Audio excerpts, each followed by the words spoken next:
Hello, ladies and gentlemen. Tonight's guest is Frank Joseph. We will be uncovering the true colonization of America.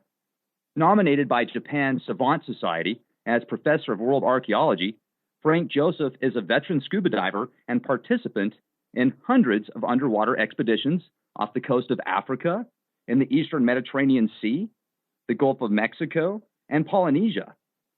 The chief of editor of Ancient American Magazine from 1993 to 2007, he has traveled the world collecting research materials for his 27 published books. Tonight is sure to bring a plethora of clandestine knowledge you didn't learn about in school. How are you tonight? Thank you so much for joining us. Oh, I'm fine. Thank you very much for inviting me. Yeah, it's great to have you on. I was absolutely blown away today, sir, when I went to your website or your Amazon section and I looked at your 27 books. Wow, you've definitely done your homework and research for quite a bit of time, haven't you? Yes, sir. I've had a lot of pretty busy life here, as a matter of fact. Hey, that's fascinating. You know, all of our listeners are absolutely a sponge for knowledge, especially some of the stuff you don't learn about unless you get your own homework done. And I was hoping you could kind of get into some of that with us. It looks like you just wrote a book and talks about the lost colonization of America. First off, though, tell us a bit about yourself and why you decided to start researching this stuff. Well, actually, I guess it started quite a while ago. I'll be as succinct as I can. I was a student at Southern Illinois University in Carbondale, Southern Illinois, back in the 1960s, and I was majoring in English and journalism, but I had minors in American history. And we used to, it was kind of a party school, I guess, in a way, but we used to really party in St. Louis, which was about maybe an hour's drive away from the campus. Sometimes we'd go there on the weekends. And this one weekend, we were headed to St. Louis, and there was a very bad traffic jam. We couldn't really get in across the Mississippi, so we got off the expressway to try to kill some time. There was a sign off the side of the road. It said Cahokia Mounds. Well, we didn't know what that was. Probably some Indian burial mound. Pictures, just the usual little primitive grave that the Indians dug for themselves. There's thousands of them across the United States. But we didn't expect much more than that. Well, to make a long story short, we got off the expressway and we were directed by these other signs to an archaeological park, which you can still go today. And at the center of this archaeological park, which is right across the Mississippi River from St. Louis, was this immense pyramid, a gigantic pyramid. And we were utterly blown away. We'd never heard about this thing. It's called Monk's Mound. It's named after some Trappist monks who tried to convert the heathen Indians to Christianity unsuccessfully a couple hundred years ago. But the mound itself was made back, about 900 A.D., a long time ago, well over 1,000 years ago. This mound is not just a heap of earth. It's a construction that involved gravel, different types of imported clays, charcoal, all this to maintain its shape over hundreds and hundreds of years, more than 1,000 years. And it is larger at its base than the Great Pyramid of Egypt, which is 13 square acres. This is 14 square acres. It's over 100 feet high, and it was aligned to an astronomical observatory, a kind of an astronomical computer, if you will. So we were all amazed that this thing existed. We'd never heard of it, and we went back to school later on, and we asked our history professor, hey, how come you never mentioned Monk's Mound or Cahokia, which is only about an hour's drive from here? And the response from our professor was, well, we know about it, but it isn't as significant as you think. I said, not as significant as we think. Here's this gigantic pyramid on the other side of the Mississippi River, and you're telling us it's not that significant? We never discussed it in class. So that made me question my education, which I think everybody should do at some point in their life. And I found that there was a lot wrong with our education. And that led me on to a quest to find out who built this place, why was it made, and why were we never told about it. And that was a series of questions that launched me on a lifelong career and traveling around the world to find the answers, which are not always in textbooks or in books of any kind. And that's what really led me in this direction of what is called cultural diffusionism. Archaeology is broken today, American archaeology anyway, is broken today into two schools, two halves, which are fighting each other. One of them is called cultural isolationism, and they're the top dogs now. They're the mainstream archaeologists, And they say that before 1492, nobody from the outside world arrived in America. 1492 is a line drawn in the sand. Columbus was the first and only overseas visitor to the Americas. Now, on the other side, there's persons like myself called cultural diffusionists. And we believe that the oceans of the world were not barriers between peoples, but highways that they traveled. And that Columbus was not the first, but the last to discover America. And that he was preceded by visitors from Asia, West Africa, Europe, that made a tremendous impact on our continent. And once you realize this, it becomes almost obsessive. And it's a great drama that has been kept secret, has been withheld from the masses of American people, and that they deserve to know about it. It's part of their wondrous heritage. Well, it's absolutely incredible, the amount of information that you have put forth in these books. And you're right. My eyes were open many years ago. I heard that in the Grand Canyon, they were pulling out mummies and Egyptian relics and such. So whether that's true or not, I don't know. And I'd love to get your take on it. It is. But, wow. It is. So yeah. Could you tell us a bit about that? Well, I don't really mention that in this particular book. Just as a prequel to what I'm going to tell you, Sure. The book that I've written now is called The Lost Colonies of Ancient America. And this book is different than all the others that I've done, and really different than any other book, thanks to my publisher. I had no intention of writing this book until he told me to do it. He said, well, there are a number of books about these other peoples that came to the Americas, but there's no single book that talks about all of them, all of these different cultures that came here to America before Columbus. So I thought, well, that might be an interesting idea. And so the result is The Lost Colonies of Ancient America consists of this. Each chapter is devoted entirely to one people that arrived here. And I did not put all of the information that substantiated their arrival here. To do that, this book would have run into numerous volumes. But what I did is I selected what I thought is among the best, the most persuasive physical evidence for that. And the story of America, really, that's prehistory, is just a vast panorama. While I was writing this book, even though I had studied these things for years, and this book is an accumulation of the facts that I've been accumulating for the last 30 or almost 40 years now. And as I was writing this book, it was as though for the first time I really had a comprehension of, I could see almost this great drama opening up that I had studied very closely before, but now there's a certain objectivity that's afforded by this book, and it's just a really wonderful past that we have. I cannot take credit for many of the discoveries, virtually none of them. I am not an archaeologist. My background professionally is in journalism. I am a science reporter. So I've taken the hard work that others have done, and I've tried to put it into a cohesive, simple story that average persons like myself can understand. It's a popular book. It's meant to be a book for ordinary men and women who have an interest in their past and suspect that what they've been told is not the whole story. So, another thing, too, that as far as the research that you've done and the different cultures that you found, what was the most prominent culture that you found in America pre-Columbus? That is a very difficult question to answer because they're all very prominent. There's none that are mysterious. There are some that made a greater impact than others. I'll give you an example, though. You mentioned about the Egyptians in the Grand Canyon. I can say that what was found in the Grand Canyon, although I didn't address it in this book, it is discussed in another book called Discovering the Mysteries of Ancient America. And that book came out some years ago and still available at Amazon.com. And that relates to a discovery that was made by the man by the name of G.E. Kincaid. He was a naturalist photographer in the early part of the 20th century, and he was hired by the Smithsonian Institution to make the first photographic record of the Grand Canyon. This is in the year 1911. And alone in a kind of a large river, flat-bottom boat for rivers, he loaded up his gear and his camera, which was a big clunky affair in those days, of course, and he traveled down the Colorado River, and he made the first terrific photographs, black and white. He was a student and a colleague of Ansel Adams. He's not as well known as him, but his work still exists.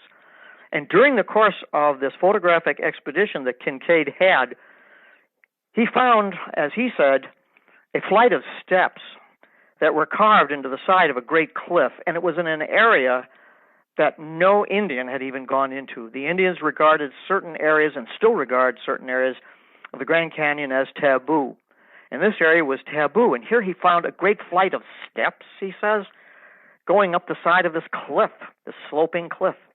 He followed the steps. He brought a lantern along because he found at the top of the steps was a great cave mouth. It was totally dark, so he went back to his boat, fetched the lantern, came back, and he claims that he found in the inside of this great entrance a series of man-made rooms, chambers that were covered with hieroglyphs of some kind, he said. Now, in one room he found a kind of a barracks, and another kind of a burial ground, a burial area. Another one a kind of a cafeteria, looked like, some kind. Another one was an arsenal for weapons. And the most remarkable was a small chamber that had a dome carved into the naked rock, and underneath this dome was an altar, and on the altar was an idol, which he described as like sticking its tongue out. So some people have thought that this idol represented the Egyptian god Bes, who is portrayed sticking his tongue out. But it appears that what he was seeing was not an Egyptian culture, the results of some Egyptian influences.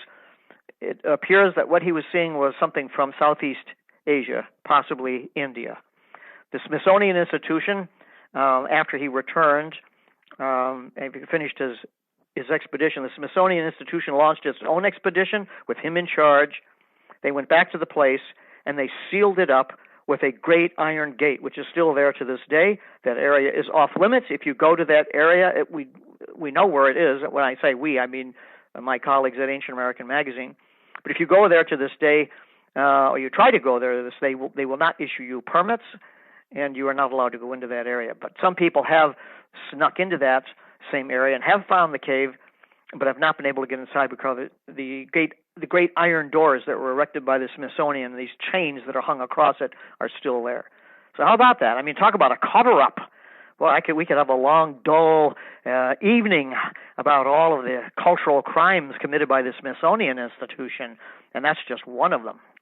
Oh, sure. I mean, they've got probably more basement space than what's above ground, what people see in Washington, D.C. I'm being sarcastic, but who really knows? No, I don't think you're probably that far off, actually. There have been a number of terrible things that the Smithsonian has done to maintain their paradigm that there's no chance of anybody from, say, Asia or outside the ancient world before Columbus impacting America. And that was, of course, some evidence for that. So I think to answer your question, what Kincaid found in 1911 was not evidence of the Egyptians. He did call the writing hieroglyphs, but he was not schooled in ancient civilizations. He was a photographer.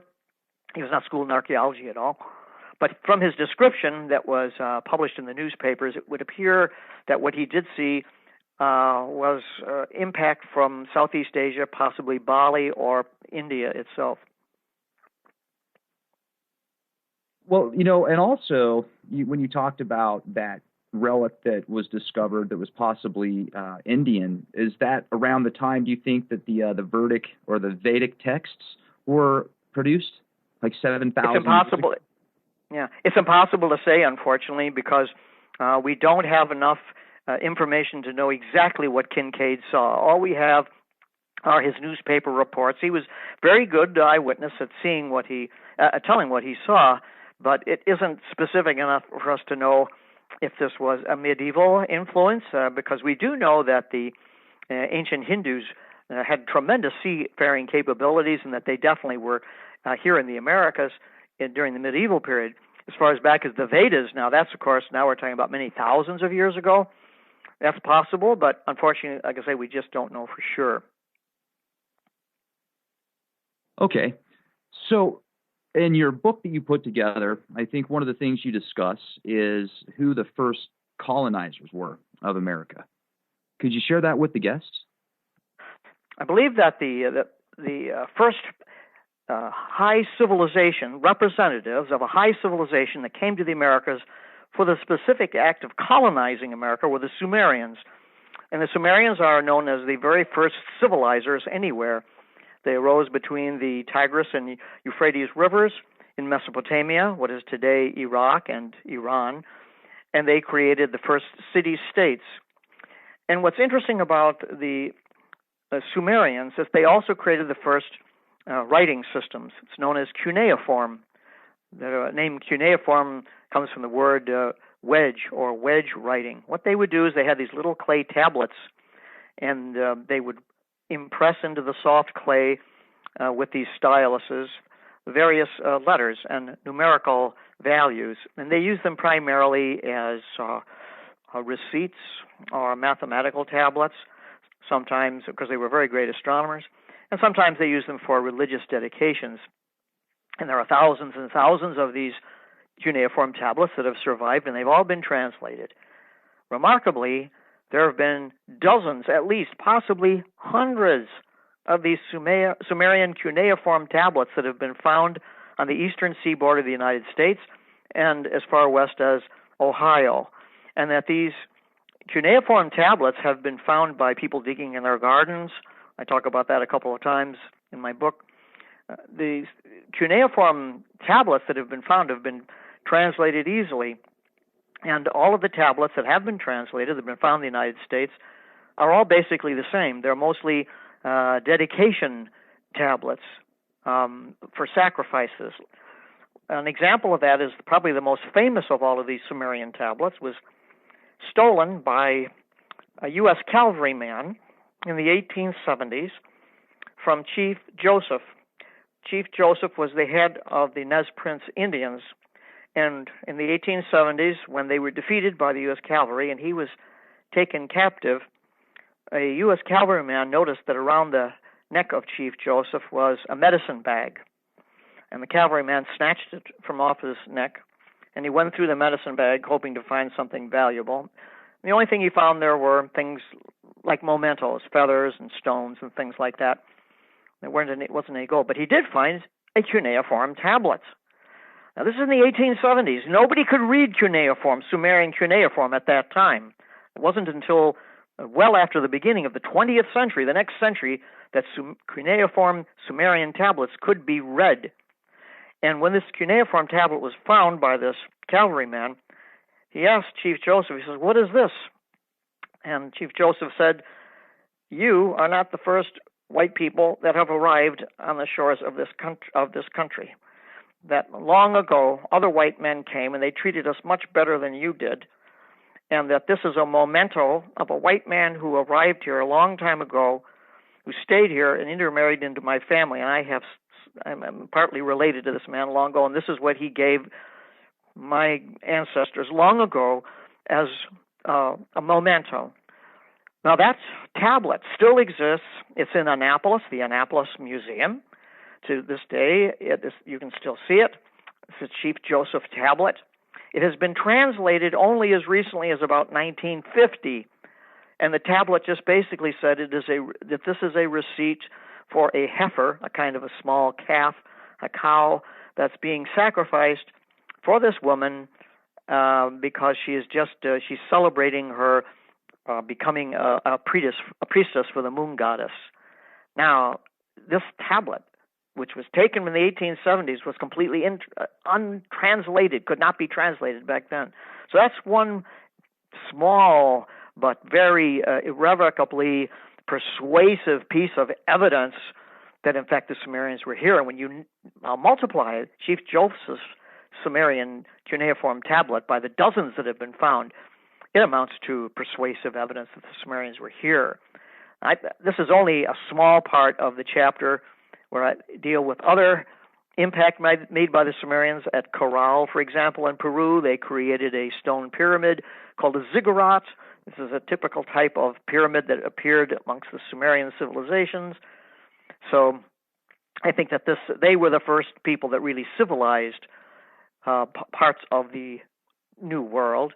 They were preceded by other peoples who came here as refugees or for hunting and other various things. But the Sumerians were the first high culture that put down roots in the Americas, specifically in Peru. Okay. Now, that's some incredible information right there, and that brings me to the next question about the Sumerian tablets. Zacharias Stitchin obviously is very famous for his work and translations. Have you found any tablets or done research that's given you connections to his translations or something similar to the space people, the Anunnaki, the people that came from the stars? Well, if you look at the original Sumerian documents for Anunnaki, the word Anunnaki means torchbearer. And the Anunnaki are described at some length in the oldest known novel, or epic if you want to call it, and that is the Epic of Gilgamesh. Gilgamesh was the great Sumerian hero, kind of like an Odysseus figure. And even after the Sumerian civilization passed away, the Epic of Gilgamesh was still famous and read throughout the Babylonian culture, Babylonian time. The Anunnaki are never portrayed as coming from the stars. The Anunnaki are always portrayed as torchbearers, meaning they're kind of like spirit guides that take the soul of the deceased to the other world, to the next world. Sometimes they're used as a poetic allegory to describe this one scene in Gilgamesh that comes to mind where there's a great volcano that's exploding, and the fires that are coming out of it look like the Anunnaki. But I didn't find, to be perfectly honest, I found no reference whatsoever between the Anunnaki and any space beings or anything like that at all. Now, this doesn't mean that there isn't any, and that Zacharias Sitchin may have been a far better investigator in these things than I have. I don't intend to have the final word on that. All I know is that as far as my research is concerned, I can find absolutely no connection whatsoever between the Sumerian Anunnaki and any space beings. Okay. Now, also, I noticed you put together, or you've written books several years ago. I think one was called something about the pre-colonization of Lemuria. Is that correct, or something similar to that? It's called The Lost Civilization of Lemuria. Okay, The Lost Civilization of Lemuria. So how many, and obviously I want to get into America as well, but this is kind of bringing me to that. So how many thousands or millions of years ago did that civilization exist?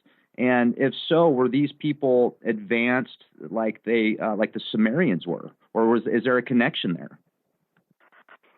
Well, what I've tried to do in my books is I've dealt with different aspects of the past.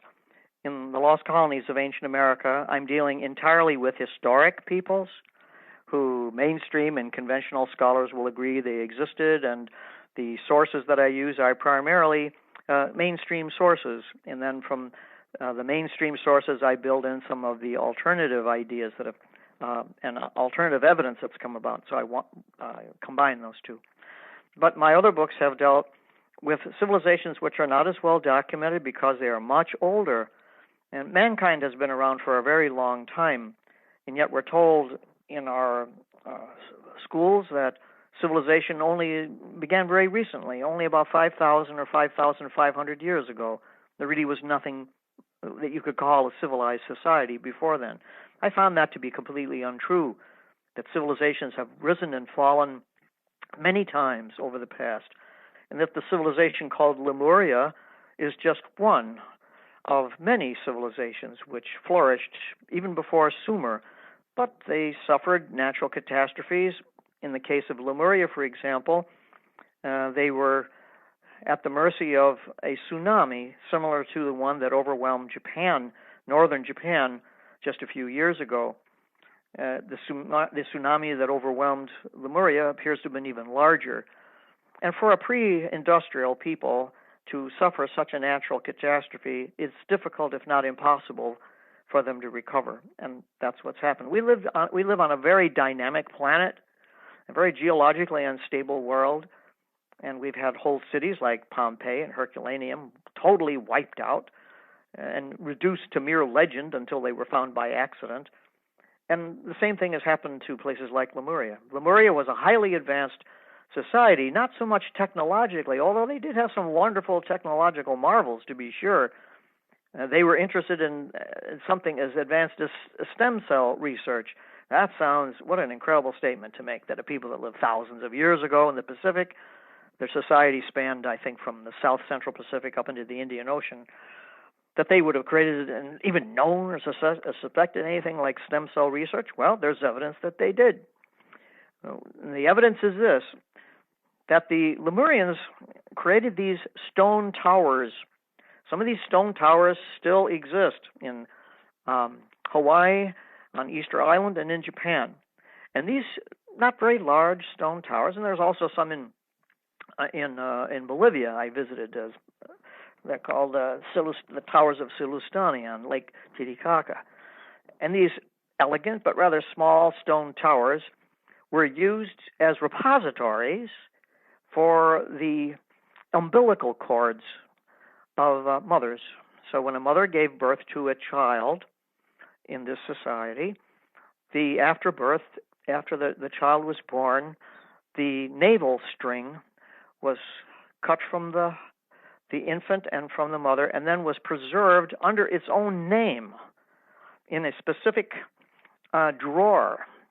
And that when this child grew up, or even when it was still a child, if there were any health problems, the shaman that was in charge of this stone tower would take the navel string that was associated with this child and use it for healing purposes. Now, we don't know how they used it, but we do know that they did use it for healing purposes. Sounds an awful lot like stem cell research of some kind. They did use some kind of genetic modification. And when you compare that to the legends that are all through Polynesia, Micronesia, Macronesia, early America, and in Asia, you'll see that they used the navel string, the umbilical cords, for healing purposes. It's really quite remarkable. So there's one example. I go into greater detail than I possibly have time here for in the book to explain just what they were using these things for. You can still visit these stone towers. They are called sometimes navel towers because they contain the umbilical cords of these infant children. Wow, that's some awesome information right there. So basically, these cultures were doing stuff that scientists are doing now, possibly even more advanced. I think that they were more advanced in some ways, and certainly not in others. This isn't to say that they had rocket ships or atomic bombs or slot machines or anything like that, or they were interested in doing such things. But I think what we need to understand is that these ancient cultures lived very close to nature, that they were great observers, keen observers of nature and the cycles and patterns of nature. And from these observations, they evolved a kind of a science, if you will, that was highly advanced, but really quite different than ourselves. Also, every culture, every people have different agendas. They want different things. What do we want? Well, we want to watch more television, and we want higher wages and all that. But people in the ancient world, they didn't have those sort of desires. They had other things. They wanted to be able to live healthy lives. They needed to live healthy. They wanted a successful community. They wanted to defend themselves from the ravages of nature. And so you had, as a consequence, from these different needs, a different type of science evolved. So it's interesting that it almost appears we continue as a group, as the human archetype, to go through a cycle, and then there's like this reset button.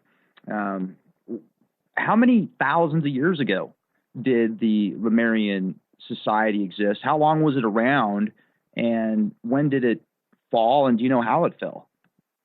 Yes, as a matter of fact, the evidence is really quite clear. I discussed this in one of my books, The Lost Civilization of Lemuria, which came out in 2006. That's still available. And then again, more recently, in a book called Before Atlantis.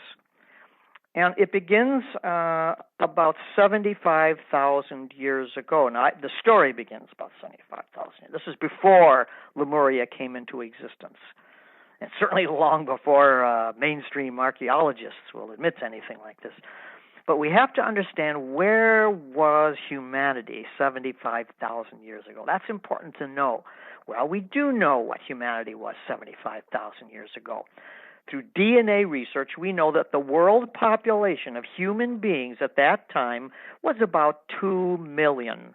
There were about 2 million of us at that time. Well, yes and no, because Homo sapiens had evolved by that time, to be sure, but there were other variations of hominids that were in existence that were not very successful. As a matter of fact, Homo sapiens, up to that time, 75,000 years ago, was also not particularly successful. He used fire, but he didn't know how to make it. And he'd pretty well been the same, not very productive mammal for many thousands of years. But he had evolved pretty much mostly like ourselves. But we were in a kind of an evolutionary merry-go-round 75,000 years ago. And then one day, in a place in Indonesia, the largest volcanic eruption in all known history, not just human history, but all geologic history, took place. It's called Mount Toba. Still exists to this day. It's called actually Lake Toba. The crater has filled in. And when Mount Toba exploded, it so completely altered the atmosphere that whole species around the world went extinct. And that does not exclude us. We were on the razor's edge of extinction. Overnight, our world population of 2 million human beings went from about 2 million to, if you can believe this or not, about 1,000 breeding pairs. In other words, probably no more than 3, maximum 4,000 people. We went from 2 million to 4,000. And we know that for a fact because the DNA is clear. When this information first came out in the mid-1990s, there was a lot of contention about it, a lot of opposition, and since then, it has mostly been accepted. There's a general consensus now that, yes, in fact, Mount Toba pushed us right to the razor's edge of annihilation. But that was the best thing that ever happened to us, because all of these other attempts at human beings were wiped out. And the only survivors were the strongest, the cleverest, the most adaptive. And that you and I and every human being since that time have that event to thank for our immunity systems that we have inherited over that time. So that was the big step from Homo sapiens to what we are, Homo sapiens sapiens. In that little hyphen, there's a big difference because we are modern humans. And we are adaptive, and we're strong, and we're resilient. We did not have that adaptiveness and that immunity system before. These few thousand survivors, 75,000 years ago, were eventually able to coalesce into successful societies because they were the best of the best in every sense. They formed the basis of society, of a new organized society. And this was the birth of what later cultures called Lemuria or Mu. It went under many different names. Different cultures still refer to it under different names. The Japanese don't call it Mu or Lemuria. They call it Kanai in their traditions. In Micronesia, it's called Kauai Menso. It's the same place. These are just cultural inflections on the same thing. And very slowly over time, this culture developed into the first civilization. And it blossomed probably it came into existence, I would say, maybe about 70,000 years ago. That's the birthplace of civilization. It was in the South Central Pacific. And as the culture became more successful and the population grew, this culture spread over many of the islands that still exist today. Most of the islands still exist that spread from, say, Indonesia and parts of Western Polynesia all the way to the Indian Ocean, the Maldives, and so forth. And this society was the very first place where mankind made the step from savagery to civilization. Of course, it's extremely radical. It's not at all accepted by mainstream scientists who just throw up their hands at the mere suggestion of Lemuria, go into fainting spells at the mere mention of Mu. But nonetheless, the evidence, I think, is quite clear, and I've tried to spell it out as best as I can in these two books, Before Atlantis, which came out last year, maybe it was the year before, I'm not quite sure, and the lost civilization of Lemuria. It's not just a fairy tale. It's not just something made up. It's not channeled information. I have hundreds of footnotes and references for what I'm talking about. It's just a different point of view, a different conclusion. That's all. Well, and it's absolutely necessary for those that want to at least get closer to the truth or have a different perception on history to do their own research, because they're not going to find it on their own. And, you've put all this information together in your work, and, that's incredible. So, But what's really great, too, is that the mainstream archaeologists continue to rely on old data that they have found, since the 1950s and 60s. Almost everything I wrote out of before Atlantis came from the Internet. I relied on really relatively few published sources, and the reason why is because the Internet is bringing out new information and new finds made every day. It was amazing. While I'm writing the book, some of the things that I was writing about were being outdated that quickly after the course of a couple of weeks or months, as new finds are being made. The quickening pace of science, of everything in our society now, this quickening pace is revealing a completely different world than we have been led to believe, and that the science and the archaeology and the history that are taught today will be totally different from the science and history that we're going to be taught in the future, in the very near future. So what I'm talking about may be radical today, but it's going to be old hat tomorrow. Well, science and medication is the same way, technology, and it's fascinating once again that people will use information that is outdated and not accurate just because of their principles on their education. Like you said earlier, why don't you start to question your education? People spend thousands of dollars to get one, and in so many aspects it's flawed, especially history, because it just continues to rewrite itself. But, I'm going to play the skeptic here for a second with you. And I'm going to bring this up. The Internet is like a bathroom wall. Anybody can write anything about anyone, anywhere. And how do you decipher what's true and what isn't? Well, that's a really great question, and you're absolutely correct. The Internet is an information highway, and it's also a sewer, and you really have to be careful what you look at.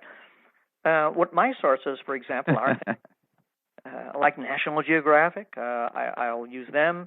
I'll use the Smithsonian, the hated Smithsonian. They bring up a lot of great things. Mostly, though, what I do is I go to science blogs or science magazines, or I will go to university websites. So you're right. You have to be careful what you're looking at. You just can't grab anything that sounds cool or interesting off the Internet. I only want the truth. I really only am interested in one thing. I want to know what really happened. I don't want to know what's politically correct. I don't want to know what's accepted. I don't care about that. What really happened? I haven't got time in my life to waste it on other people's opinions and ideas. I want to know what really happened, the truth. What formed our society? What made us the way we are? And where are we going? That's the great utility of history that is also not taught in our schools. That history is not something that happened in the past. That's not it at all. History is living in us. You are the outcome. You are the result of everything that has happened before. And if you're cut off from that, then you don't know what's going to happen. An example of that is our own society. Nobody can understand why Americans are hated so much around the world. And that's because they have no concept of modern American history, what has made so many people now dislike us and become our enemies. They think that, they assume most of these people are just jealous of us. Well, that's not the case at all. There are historical factors that our leaders have unleashed over the past 70 years that have created this situation. It's the same thing like yourself. If someone were to deprive you of all of knowledge of your past, except for the last 2 days, you'd be completely at a loss to deal with the present world. You wouldn't be able to get through a day. That's the same thing with a whole people. If you deprive them of their past or you falsify their past, then they're completely incompetent in dealing with the present and completely outmaneuvered by things that happen to them. They cannot understand what is happening to them. And that's why a clear understanding of the past is I think, absolutely vital. The more you understand of the past, the more grounded you are in the future, and the more competent you are to deal with the challenges to come. Absolutely. And you brought up earlier that one of the best things that happened to mankind was that giant volcano many, many years ago that caused it to go from about 2 million people to, I think you said, approximately 1,000 or 2,000. Was 1,000? The geneticists say about 1,000 breeding pairs. Okay. So that would mean then if we just take 1,000 men and women, and they had some kids, and maybe there were some older people that survived, it would say about 3,000, pushing at 4,000. And that was 75,000 years ago. So with that said, it sounds to me like there's some type of natural or maybe not natural cycle in place that every X amount of years there is once again a reset, but it's not just a reset. It's something that the strong that survive, the offspring of them will be the new, top of the food chain, I guess you could say, on planet Earth. So you get into work too, don't you? Are you familiar with Michael Cremo? Oh, absolutely. Yes, he's a very great investigator. It's terrific. Yes, absolutely. Incredible work. And once again, the stuff that he brings to light, you're not going to find in most archaeology books. For sure. So yeah. I'm bringing him up to interconnect this with what you've done in Lemuria and stuff like that, and then they find deserts that are glass, basically, from possible nuclear stuff. So yes, that's right. Why are they hiding all this from us? I mean, what have you came to the conclusion of that our government, our education system is keeping this from the people? Control. The simple as that is control. Just like it says in 1984, whoever controls the past controls the future. That's absolutely correct. So you have to have a monolithic view of everything determined by the powers that be, because they want to control everything. The world is run by power freaks. Maybe it always has been, I don't know. But the world now is certainly run by power freaks. That means that these are people that are interested only in power for its own sake, nothing else. It has nothing to do with money or politics or anything. It's just pure power. Money, politics, and the economy and all the rest. That's just as a means to an end. And we are in a monolithic culture now, where everything has to be believed within certain rigid parameters, and those parameters are becoming more rigid as time goes on. And anyone who brings out alternative points of view is immediately either dismissed as a lunatic, a domestic terrorist, or just literally ignored. And this is the way of the world right now. It's a cycle, as you said. It's a down cycle. It's a kind of a dark ages, I suppose, if you want to put it that way, dark age mentality. But civilizations go through the same patterns that a human body goes through. You're born, you go through a period of youth, maturity, decline, and death. Civilizations do exactly the same thing. All these civilizations that we study, they go through the same basic patterns. This was noted by a very great German historical philosopher after World War I. His name was Oswald Spengler. Wrote a book called The Decline of the West. And he said that Western civilization is caught in the same cycle that these other civilizations have been caught in. That's true to an extent, but there are some civilizations that went through extended golden ages that lasted thousands of years. Our society will be lucky if it lasts 300 years altogether, which is hardly more than an Egyptian dynasty. But then you have other societies like Lemuria, which began about 70,000 years ago, that long ago. It was born about 70,000 years ago, maybe more than that. Don't know just when, but after Mount Toba blew up, after 75,000 years ago. And it lasted all the way until we know its final gasp was 1917 BC. In other words, it lasted for tens of thousands of years. We know that it perished in 1917 BC because, I gave you the wrong date for that. It's 1628 BC. I was thinking of another aspect of Lemurian past. But 1628 BC, we know that this was a period of great trouble for the Earth. Earth came to a very difficult time because of a comet that came close to the Earth and showered down meteoric material that caused tsunamis and all kinds of geological disturbances. And this would appear to be associated with the final demise of Lemuria, which is in 1628 BC. Now, it lasted a long time, and its people weren't totally destroyed or annihilated. What they did is they mostly left, and they went to other parts of the world, Asia and the Americas, and throughout the Pacific, and they brought some of their high culture and shared it with other peoples and contributed to the growth of new civilizations in these various parts of the world. So the Lemurians really live on to a large extent, if not really as genetically as a people, certainly in their cultural heritage. Now, did they look just like you and me? I mean, or were their skulls elongated like some of the findings that they found of these mummies? No, they appear to be a modern-looking people. That they didn't seem to have been genetically that much different than you or myself. And but it's interesting you bring up these elongated skulls. Most of these skulls that have been found was the outcome of cranial deformation. In other words, when a child was born, a newborn came into the world, the child's head was strapped between two cloth-bound boards very gently but firmly. And then, of course, as you know, an infant's head is very malleable when it's first born. And over the forthcoming months and years, the child's head squeezed between these two boards would grow into a very long, oblong shape.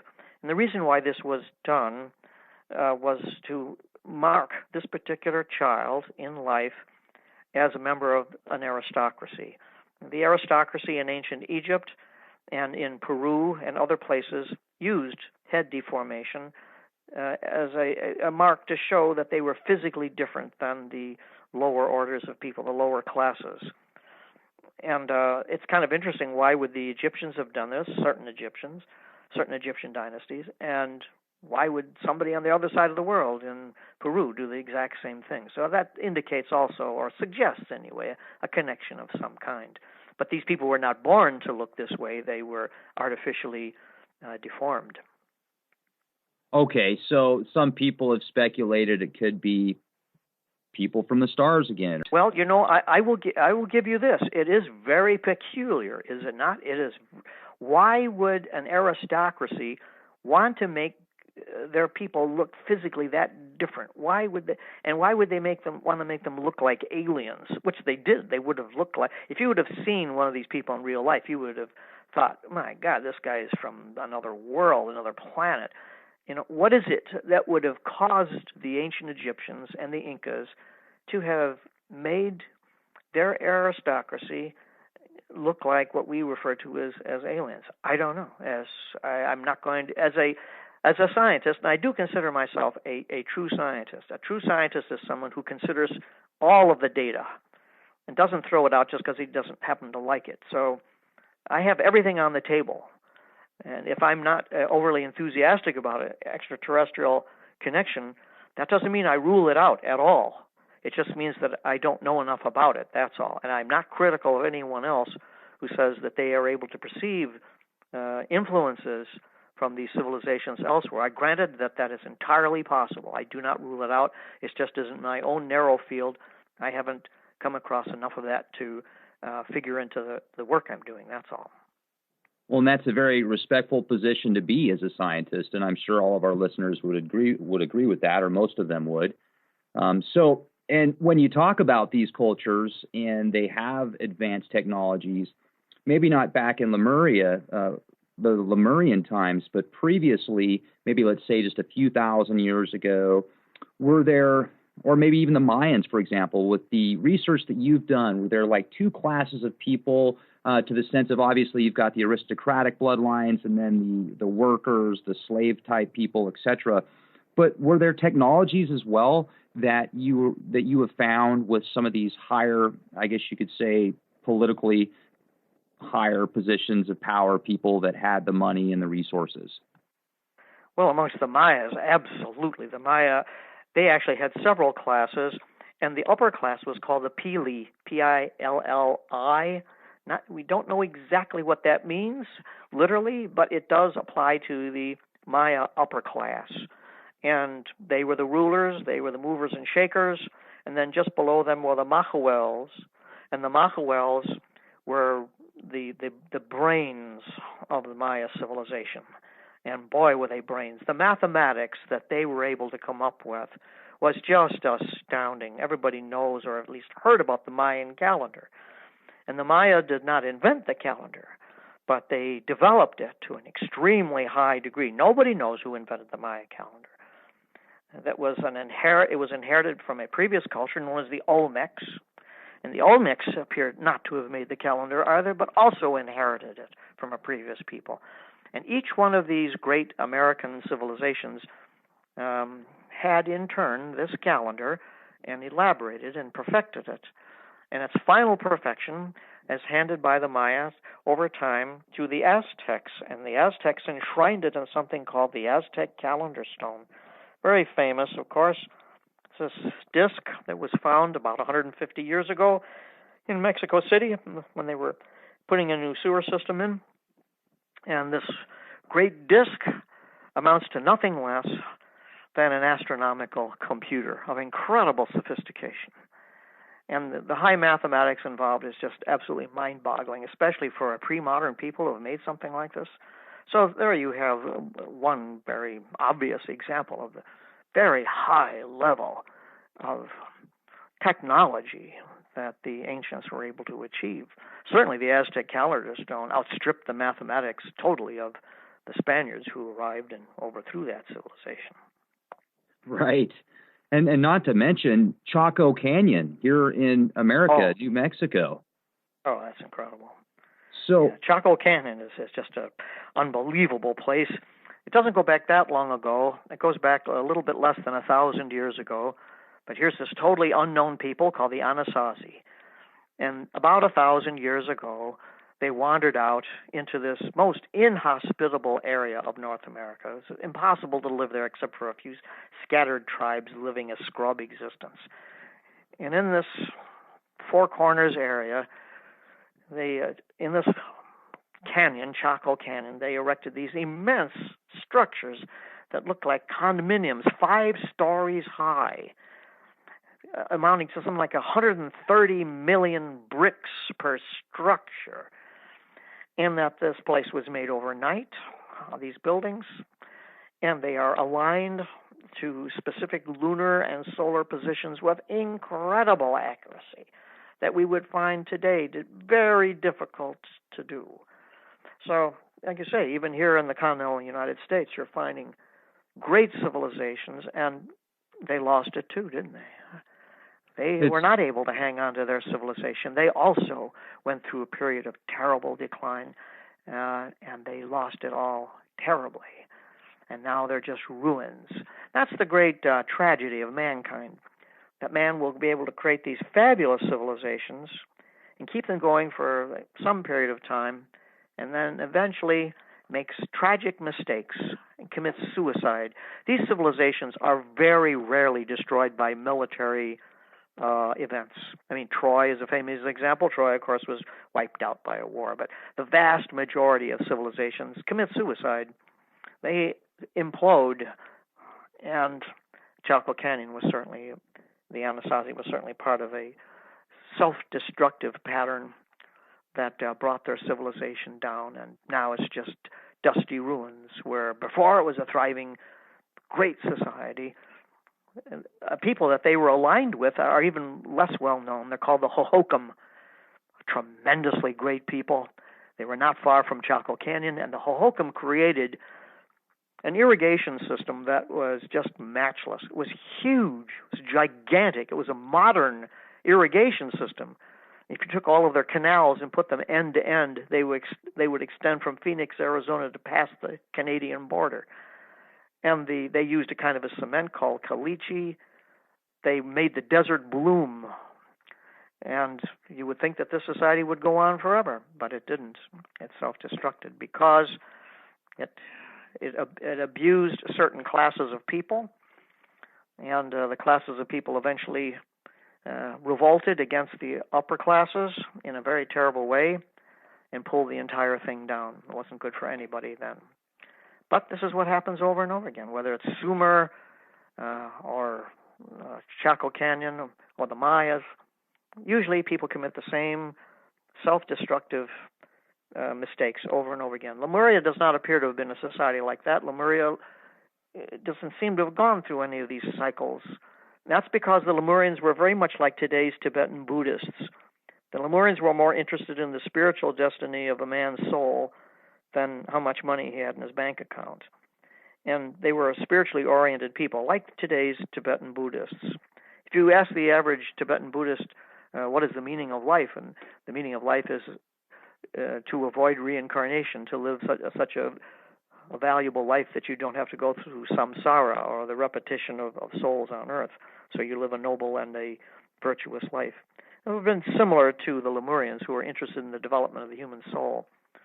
And if you have that kind of a point of view, you don't go through the materialistic cycles that most other societies go through.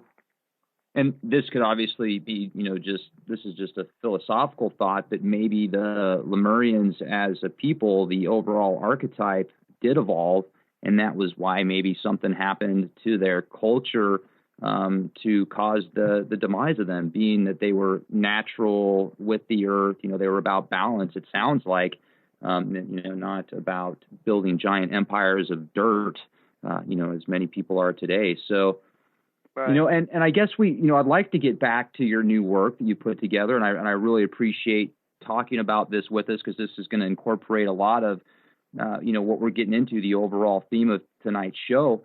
But what did the Knight Templars, they were really big for a while, and they supposedly sailed to Maine. Is that correct? And if it is, what kind of basis or facts do you have to back that up? Quite a few, actually. I think our listeners have to first understand who were the Knights Templars. The Knights Templars were a Christian sect that were opposed to the Vatican. The Knights Templars were what is today would be known as Gnostic Christians. They believed that the last Christian died on the cross. They believed that the principles of Jesus had been abused after him and turned into this great power construct known as the Vatican, as the Roman Catholic Church. And so the Knights Templars tried to go back to what they felt were the original teachings of Jesus. And they call themselves Knights Templars because they were organized at the Temple Mount in Jerusalem. And they took their name from the Temple Mount, the Templars, and they were knights. And they fought for the Holy Land. They wanted to create a kind of a new Jerusalem in the Holy Land. Well, they failed to do that. But in any case, they did preserve among themselves in the secret society, which it was a secret society, the original principles they felt of Christianity. And they became very powerful over time. They attracted a lot of influence, financial and political, and they became such a threat to replacing the Vatican that the Vatican launched a war of extermination against them. It's called the Albigensian Crusade. That's, of course, against the Cathars, who were related to them. That's a whole other story. But nonetheless, they outlawed, proscribed the Knights Templars around 1300 A.D., and their leader, Jacques de Molay, was burned at the stake as an example to the rest of them. Well, when this happened, the Templars were in possession of a gigantic fleet, a huge fleet that sailed all the known and possibly the unknown oceans of the world at that time. This is, of course, about 200 years before Columbus, a little less than 200 years before Columbus. And the fleet, the Templars' fleet, disappeared. Could not be seized by the Vatican. We now know that the Templar fleet went to Scotland, and there it hooked up with the Sinclairs. The Sinclairs were a royal family that were not that friendly disposed to the Vatican, and so the Sinclairs welcomed the Knights Templars and their fleet. This fleet was used to extend the influence of the Sinclairs and to bring back wealth from the New World. I go into this in greater detail in my book. It's far too complex for us to discuss or in any kind of detail over the radio tonight, but it would appear that the Templars arrived in North America along with the Sinclair family from Scotland sometime in the early 14th century A.D. And probably the most convincing evidence for that is something called the Westford Night.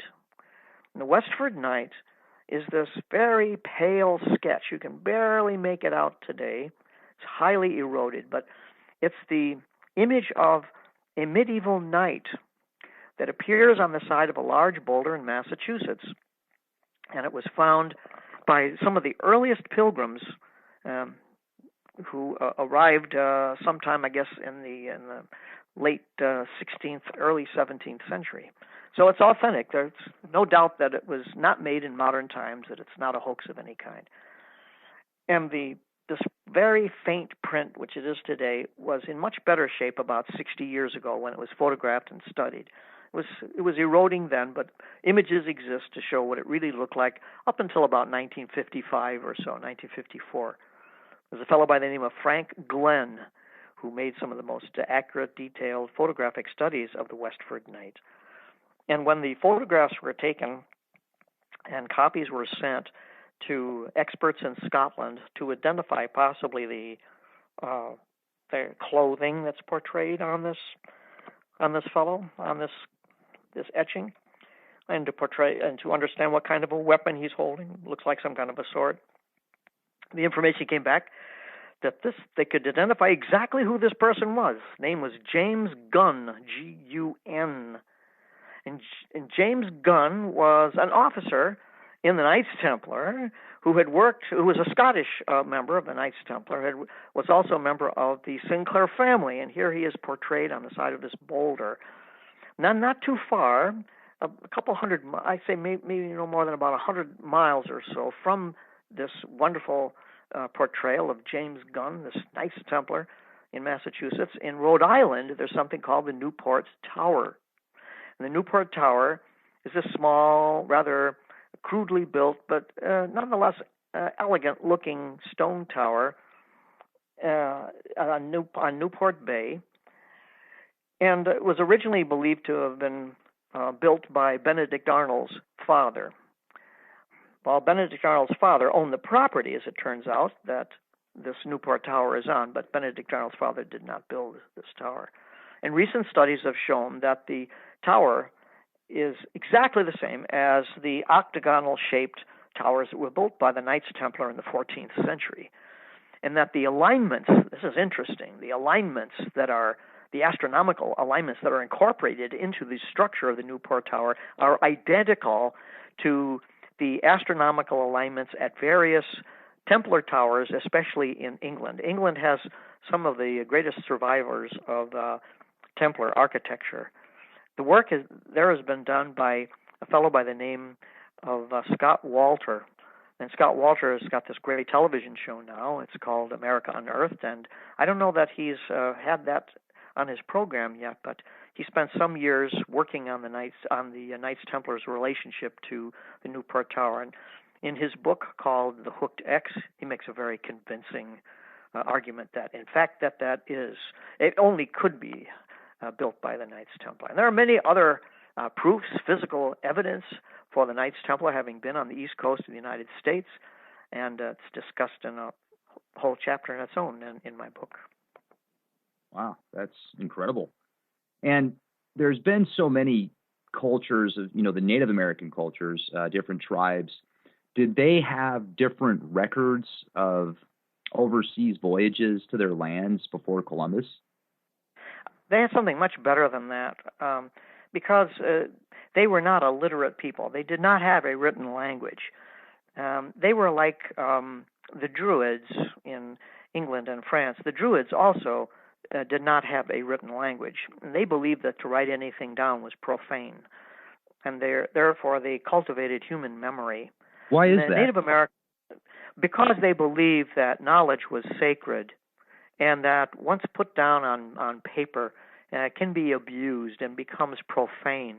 And so if you were to go to a Druid college, you would go through long courses and to learn how to expand your memory.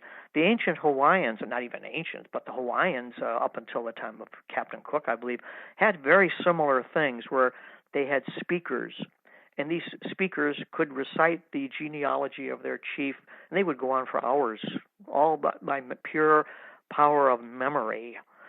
The Native Americans were similar to this. They did not have a written language. They had no documents like we have, which are subject to terrible loss. Like, for example, in the ancient world, where people did believe in written records, you had the Library at Alexandria, and our ancestors put into that great library all of their knowledge. Well, it burned up, didn't it? It was totally destroyed. And there went the memory of mankind. And we've been trying to put the pieces together ever since. If you have something that's really important to a people, you enshrine it in myth. And myth is not a lie. Myth deals with a truth that a pre-modern people want to preserve for future generations, and so they'll dramatize it.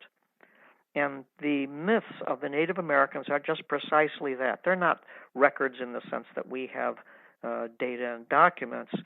They preserve important memories by dramatizing them in myth. And Native American myth is consistent in the stories of peoples from other parts of the world who arrived on the shores of North America and interacted with Native Americans, sometimes peaceably, sometimes not, sometimes intermarrying with them, sometimes killing them. Well, that's human nature all over. But nonetheless, Native Americans have a superb folk memory of these visitors from other parts of the world. An example of that is the Menominee Indians of northern Wisconsin. The Menominee Indians say that there was a white people who they refer to as the Sea People or the Marine Men, and that these people came to the shores of Lake Superior, and they wounded Mother Earth by extracting her shiny bones, which they highly valued. Well, if you go to the shores of Lake Superior, say in the upper peninsula of Michigan, you'll find these ancient copper mines that were worked by a highly sophisticated people 3,000 and more years ago, 3,000 to 5,000 years ago, and in excess of 500 million pounds of the world's highest grade copper was mined by these people. And those are the shiny bones that are referred to by the Menominee Indians. That explains why Europe was able to have a Bronze Age. In order to create bronze, you need high-quality copper, zinc, and tin. Although you had zinc and tin to some extent in Europe, you had very poor and inadequate amount of copper. And here in Michigan, the Upper Peninsula, and the Great Lakes area, you had an abundance of the world's highest grade copper. So you combine that high-grade copper with zinc and tin, and you have bronze. And if you have bronze, you have weapons and tools which are far superior to the copper, stone, and wood implements of your opponents. And bronze was the nuclear fission of its day, and people would have gone to the ends of the earth, and they did, to get high-grade copper. And that story it's more than a story. That account, that historical fact, is enshrined in the Menominee Indians who tell about these white-skinned foreigners who came for Mother Earth's shiny bones. That's something else, and it makes sense. So now, are there rune stones in Oklahoma and Minnesota that a lot of people consider fake, but they're not? Well, I would say that a lot of people don't consider them fake. The mainstream archaeologists do. But what's really kind of disappointing about that is that the mainstream archaeologists have never seen these rune stones. They don't examine them. They do not examine any of the facts that are related to them. They just dismiss them out of hand because these rune stones do not fit into their paradigm that Columbus was the first and only discoverer of America. In Oklahoma, there have been 5 rune stones that have been found, and I write about all of them in their own chapter in The Lost Colonies of Ancient America. All of these rune stones were found under completely unimpeachable conditions and situations. They were not found by anyone trying to profit from them in any way, to fool the archaeologists or to make a buck. They were found by accident in each case. The most outstanding example is the Havener runestone. The Havener runestone is not really a stone. It's a boulder. It's a gigantic boulder. And on the side of this boulder is inscribed a runic name. And the runic name is Gnome Medal. And Gnome Medal in Norse means the Valley of the Gnomes. And that might be a reference to the Native American people, we're not sure, or it might be the name of a particular person. Now, that runestone is described as being a fake by mainstream archaeologists, that somebody just hoaxed it up.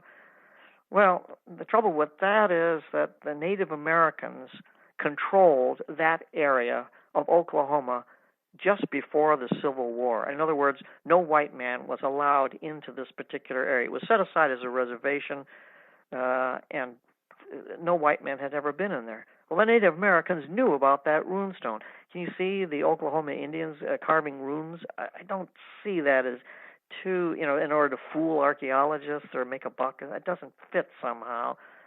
So the Native Americans knew about that. The Havener runestone was first seen by white hunters right around the time of the Civil War, and they thought it was an Indian sign. They didn't have any knowledge at all about Nordic runes. They referred to it always as an Indian sign. The Indians there said, no, we never made it. We don't know what that is. That's been there for a long time. So when the runes were studied scientifically by runologists, they found that the runes forms is an early form of what they call futhark. Futhark is a name that's applied to various runic forms, and that this particular form of futhark goes back to about the year 1000. Well, that's interesting because in the year 1000, that's when Leif Erikson was making his historic voyages to North America. So there's no doubt that this is an authentic runestone that's not faked, and that when it's seen in conjunction with the other 4 runestones, which also have similar place names, there's no doubt that the Native Americans were telling the truth, that these are not Indian signs. They were made by somebody else, and those other people were obviously Norse. And the Norse had penetrated. That's the incredible thing. The Norse had penetrated that far into America, into Oklahoma, that long ago. Well, why not? If you had a ship that could take you anywhere, of course, the Viking ships, the dragon ships, they were some of the finest sailing craft ever invented. It would take you anywhere. They were as unsinkable as a ship could be because they could wriggle through the high seas. They were what is known as lab-straked. They weren't solid hulls. They were made to be very flexible, one plank attached to another and sewn to another in some cases. So this would give the hull tremendous flexibility and strength. So with a craft like that, hey, why not? You can go any place you want to go. And some Norse did go to Oklahoma and carve his name on there, either his name or a reference to the valley, Gnome Medal. Now, is it still there?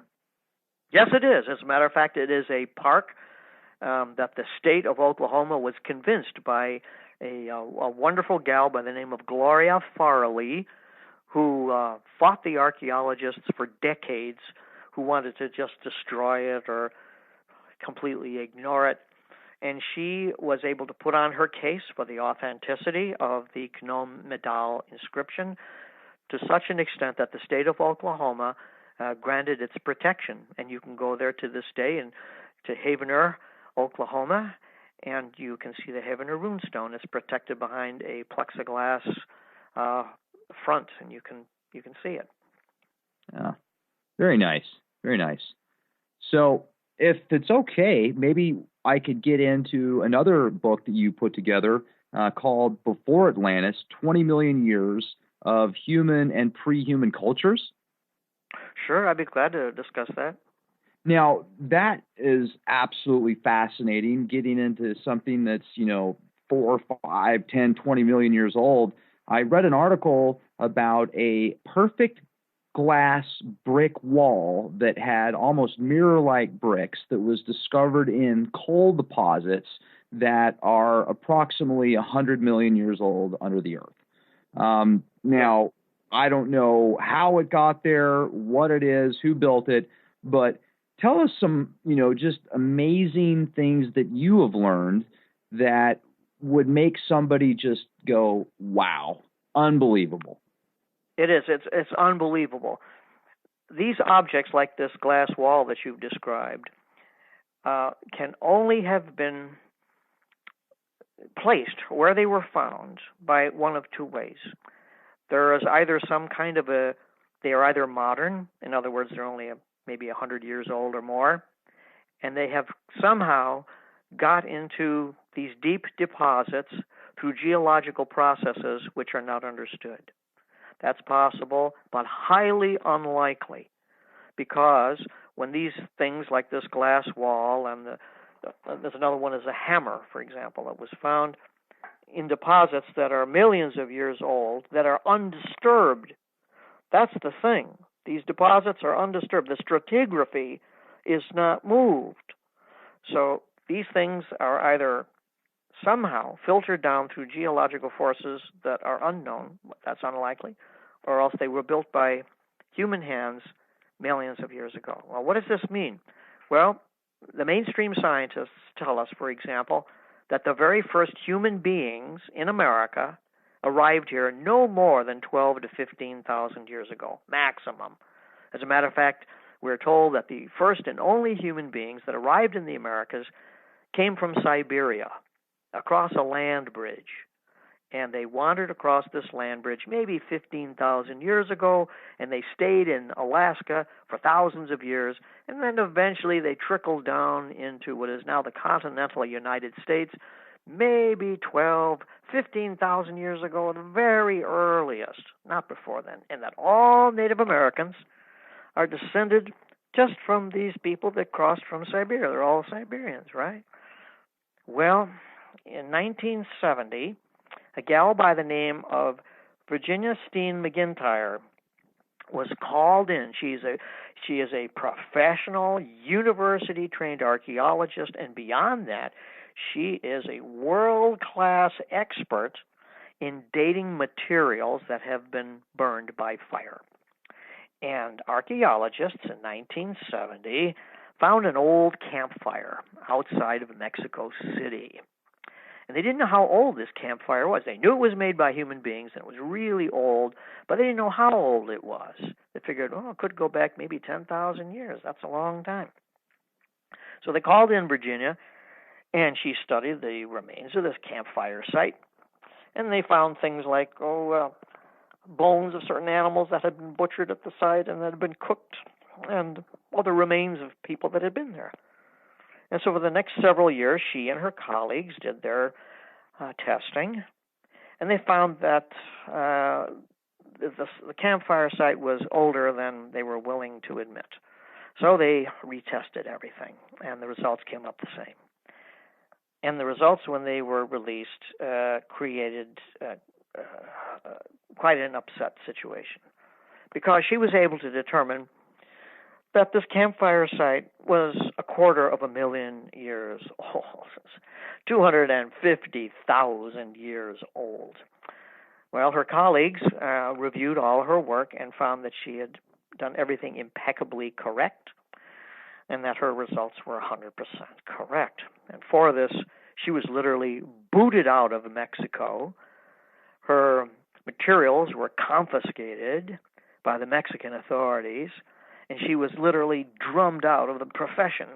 She wound up selling flowers for a living because she could no longer practice archaeology. Gives you some idea of the extent, the vindictiveness, the professional jealousy of her colleagues.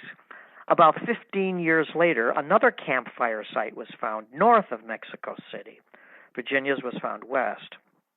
That campfire site also dated to 250,000 years ago by people who had nothing to do with Virginia at all, didn't hardly know what she had done. Now, these facts are known, but they are not publicized. You will not see them on television. You certainly won't read about them in textbooks, but they've been known for decades now. And that's an example how there was someone who knew how to make fire around Mexico City 250,000 years ago, when the textbooks tell you that there was nobody in Mexico but more than about 10,000 years ago. That's quite a big difference. That's quite a big difference. And then when you go back even further, it's amazing the things that are found. Human beings, supposedly, I mean, we're not even talking modern human beings, right? We're just talking about our hominid ancestors. We go back maybe 4 million years ago. That's it, maximum. And they, if you were to see somebody from 4 million years ago, they wouldn't bear much a resemblance to anybody we see today. But our hominid ancestors began about then. And they, I guess Homo sapiens, pretty much looking like us, maybe 2 million or less years ago. Well, there was a archaeologist in Argentina, the early part of the 20th century. His name was Armagino, and he was considered, and still is considered, South America's greatest archaeologist. There's even a crater on the moon named after him today. His textbooks are read all over academia.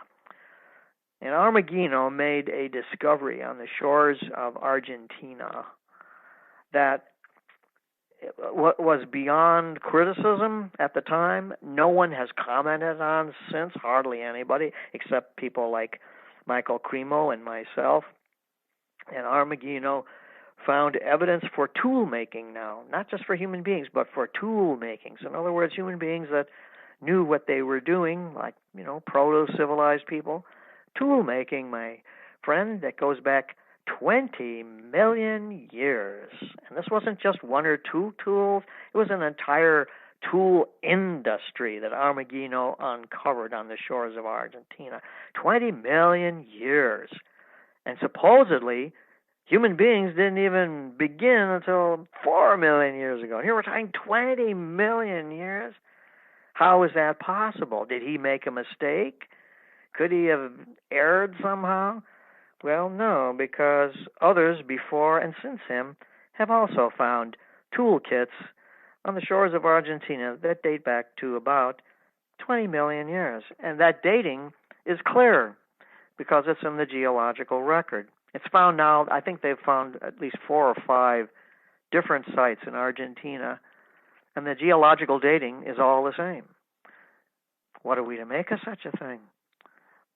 The mainstream scientists say that we're only 4 million years old, and here's somebody who's making tools 20 million years ago. That's How is insane. that possible?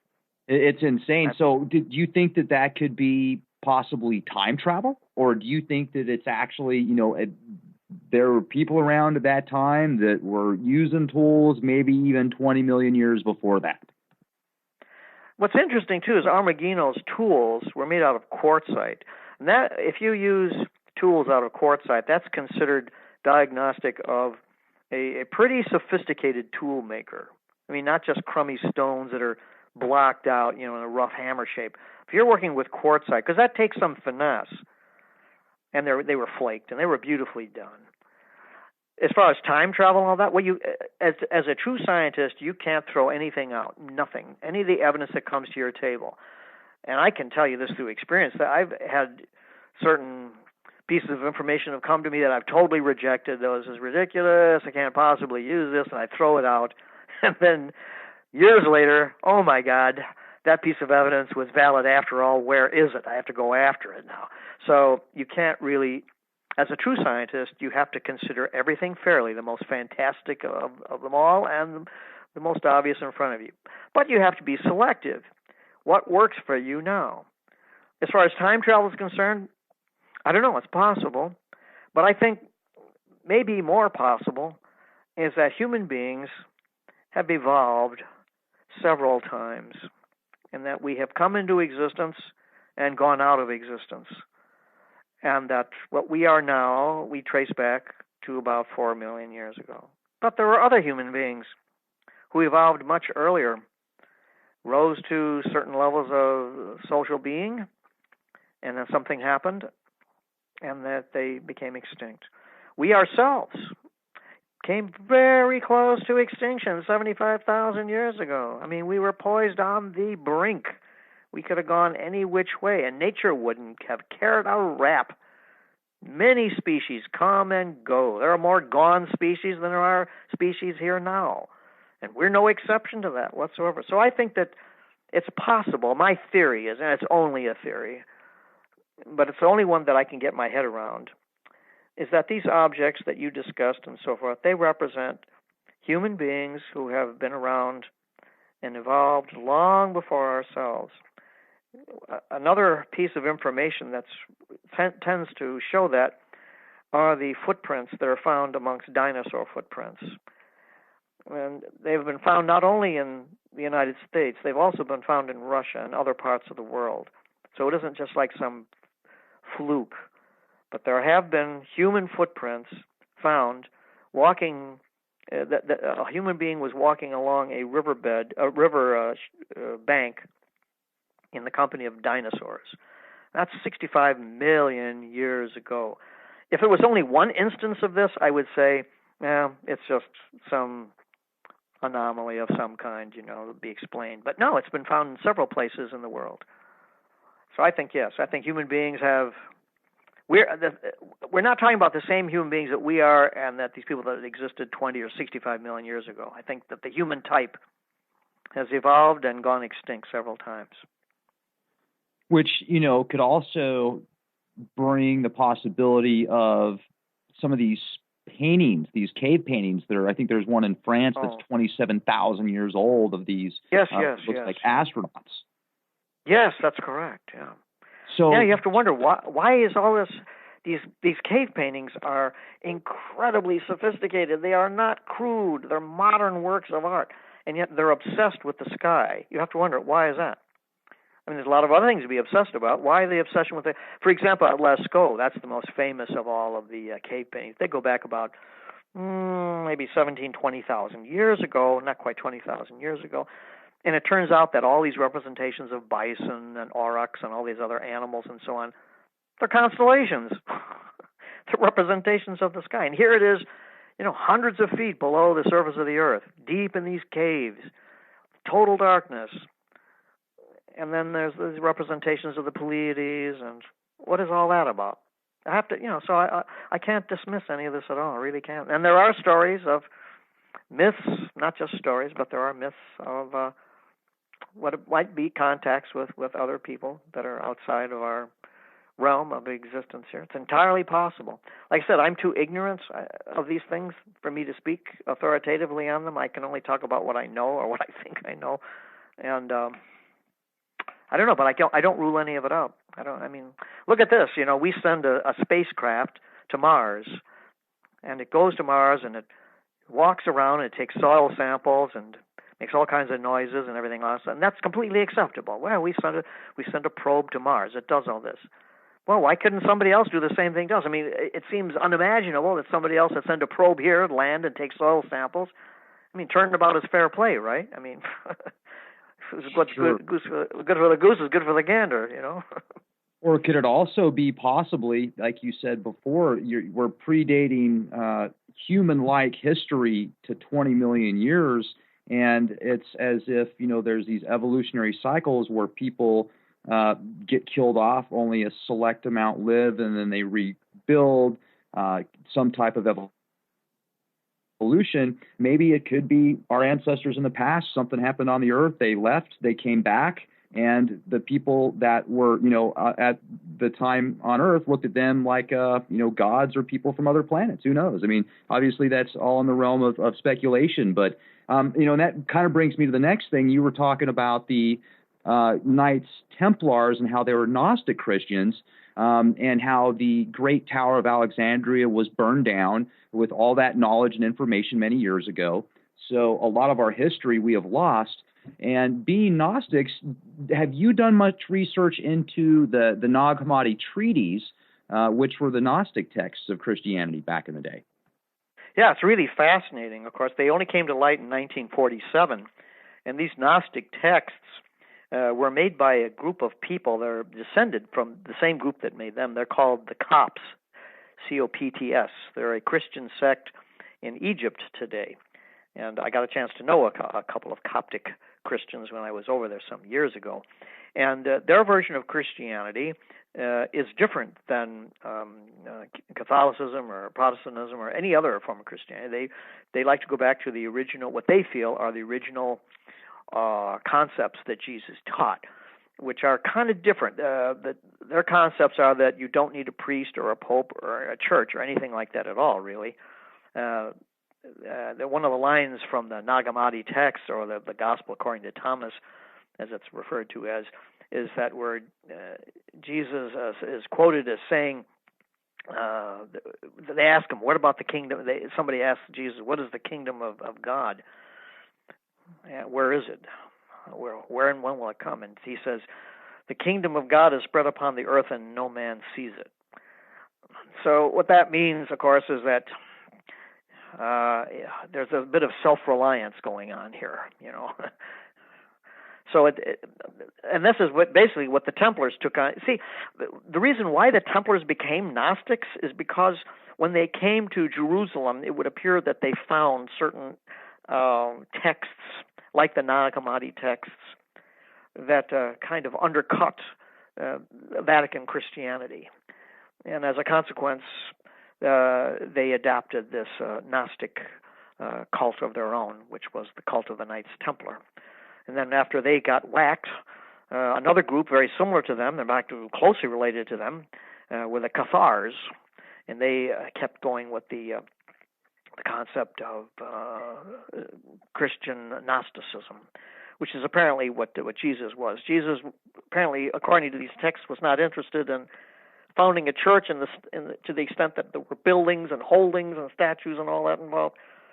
But the church was just a body of human beings who believed that you don't need priests or anything like that to have a direct relationship with God. At least that's the main idea behind the Gospel according to Thomas that was found about 60-some years ago. Well, and also there's a book in there called the Secret Book of John, which talks about completely different Genesis. It has, different version of Genesis, and it talks also about the archons, etc. Have you been able to do much research or get much evidence on any of the stuff that's in those texts? It's really difficult, but I have looked into it. I wrote. I don't mean to promote all my books here, but I did write a book please on do. it. It's called Opening the Ark of the Covenant. And I did look into some of those things and how it related to the Ark of the Covenant. And the whole idea of the Ark of the Covenant is that it is just as its name suggests. A covenant is a kind of a pact or an agreement between human beings and God. And in this covenant, which is symbolized by the Ark, there's no need for actually even any theology. It's just immediate love and recognition of God, and that nothing else anything that stands between a human being and God is considered wrong. And that's basically what's enshrined in these early texts. You have to understand that when the church got going, it became like governments ever since or today. It became a power phenomena in itself. And the Bible that we have, the Old Testament and the New Testament, is the result of something called the Nicene Creed, the Nicene Council, rather. And the Nicene Council was where all these bishops and cardinals got together, and they literally threw out books of the Bible, just literally threw out a lot. And they edited and re-edited those books of the Bible they thought could be used in their idea of theology, and that's where our Bible really emanates from. Things like the Old Testament and the New Testament were written before then, of course, but they were, as it were, re-edited, and many things like the Book of Thomas and the Book of John thrown out. And if you disagreed with any of that, you were killed. One was like the Arian heresy. There was a group of Christians who were also Gnostics and didn't believe that so many books of the Bible should be thrown out, and they were hunted down and burned at the stake. They were killed. They were just liquidated. The Copts were another one. That's why the Nag Hammadi texts, or rather the Book of Thomas, the Gospel of Thomas, was buried at Nag Hammadi deliberately to protect it, because the church was on a rampage, killing off all of its heretics. So the original idea of all this stuff was that you don't need organized religion because God is there. God is your father. I mean, you need somebody else to have a relationship with your own father. You don't need somebody to come in and tell you what to do. You love your father. He loves you, and there's your relationship. That's all you need. But religion is like sex or anything else. It can be exploited and used by the power freaks that still run the world today. As I said, maybe they've always done that. Right. It can be used and abused like anything else. And you bring up some really good points about the editing, the retranslations, and then also what people decided to canonize it based upon their what they wanted to take place. But, right. Exactly. It's quite fascinating. So and I think it's great that people do have their own beliefs and opinions. Obviously, if we all thought the same, we'd be like cyborgs, and it would be boring. There'd be no reason to be here. That's the well, that's what the system is after, of course. To make us all obedient cyborgs. Oh yeah, 100%. Yeah, be a transhuman. Just plug in, man. All you got to do is plug in, and everything will be okay. It's exactly. Yeah. So, what would you say the most fascinating discovery of your career, absolutely most amazing thing you found in your career has been? There's so many. I can tell you. Put you on the spot. I know. I can tell you one off the top of my head. I thought was just terrific. For many, many years, it's been known that the ancient Egyptian medical practitioners were first rate. I mean, we're talking about a people that existed 3,000 to 5,000 years ago, and they had eye surgery and brain surgery, and they were good at it. The mummies preserved so well the effects of these operations, and it's been known for a long time that the Egyptian doctors had a very high success rate of brain surgery, well over 85%. That's amazing. And their eye surgery was fabulous. But the question always was, how on earth did they have something like brain surgery and eye surgery without any anesthesia? How is that possible? So they never understood how that came to be until 1991. In 1991, curators at the Cairo Museum, which is the big Egyptian museum in Cairo, were renovating Egyptian mummies that had been deteriorating somewhat. And so they were trying to keep them from decaying. And there were also some new studies being done. Like no one understood how the Egyptians were able to mummify their dead so well. So they used this as an excuse to examine the mummies more thoroughly and try to find out the secrets of how they were mummified. Well, during the process of renovating the mummies and trying to figure out their mummification process, the curators were astounded to find traces of cocaine. That's like impossible, because cocaine has never grown, nor does it grow to this day in the Nile Valley. It doesn't grow anywhere in Africa at all. It doesn't grow anywhere in the ancient old world. It grows only in northern Peru, Colombia, and Ecuador, no place else. Well, as they continued, they found more and more traces of cocaine in Egyptian mummies. And these mummies spanned the dynasties, from the earliest dynasties, about 5,000 years ago, all the way up into the Roman period. Cocaine. They found cocaine in the mummies of men, women, and children of all classes. Could not understand how this happened. They had pathologists come in to examine this if there had been any extrusive. In other words, if the curators were taking cocaine and were breathing into the mummies, which was ridiculous. And of course, it didn't happen.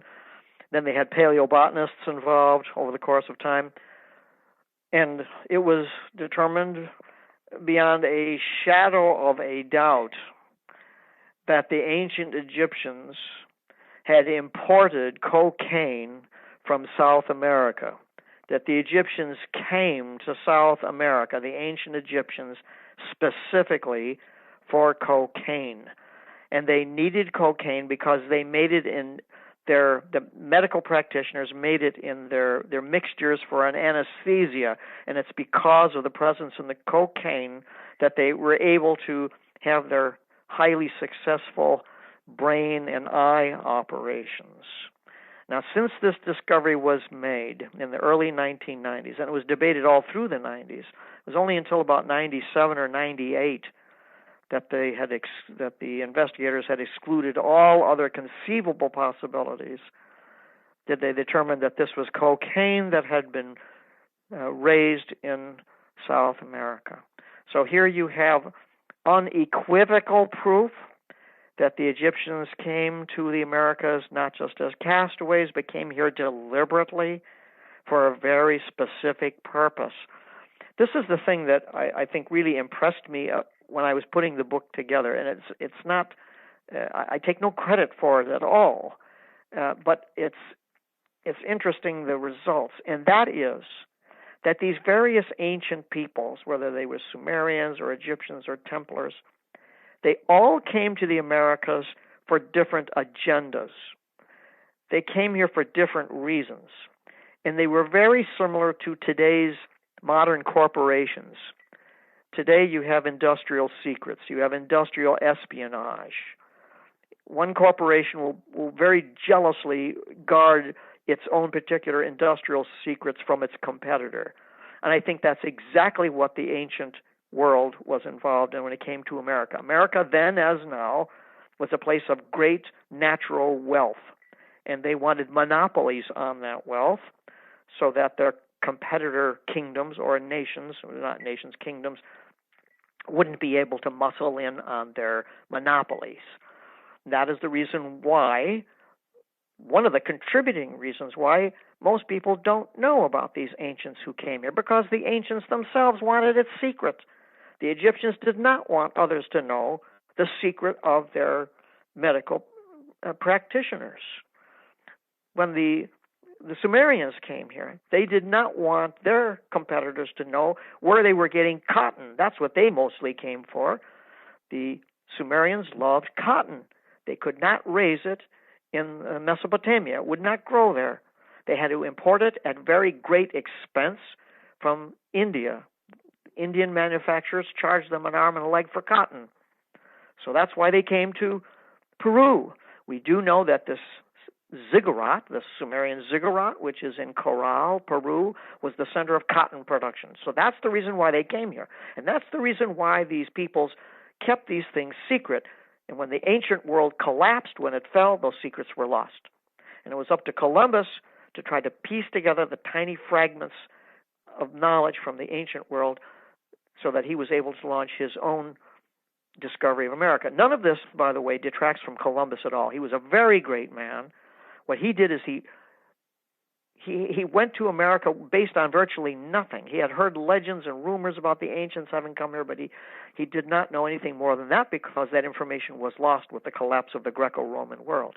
He was part of the Renaissance, and the Renaissance means a new beginning, and the Renaissance was made possible because of the ancient knowledge that was being resurrected by bits and pieces, and Columbus was part of this resurrection that went on. So his achievement cannot be diminished at all by the previous peoples that arrived here before him, because he knew virtually no one knew about this.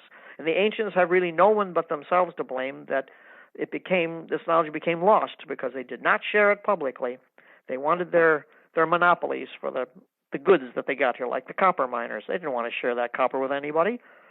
If they became the great copper brokers of the ancient world, they became phenomenally wealthy. They're not going to share that with anyone else.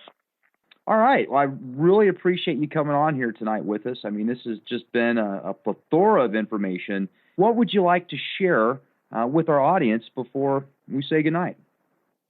Well, if anyone is interested in obtaining copies of any of my books, and especially this latest one, which is The Lost Colonies of Ancient America, they may do so by dialing a toll-free telephone number. It's operative 24 hours a day, 7 days a week. It's 877-494-0044.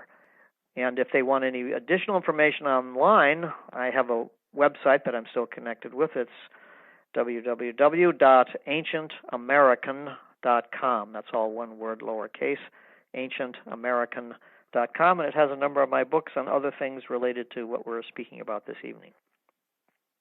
Great. I appreciate that. A very special thank you to our guest tonight. For all of you that had the opportunity to be here with us, if you enjoyed the show, follow us on YouTube, youtube.com/clandestine Time Lord, for the most recent interviews, videos, and podcasts.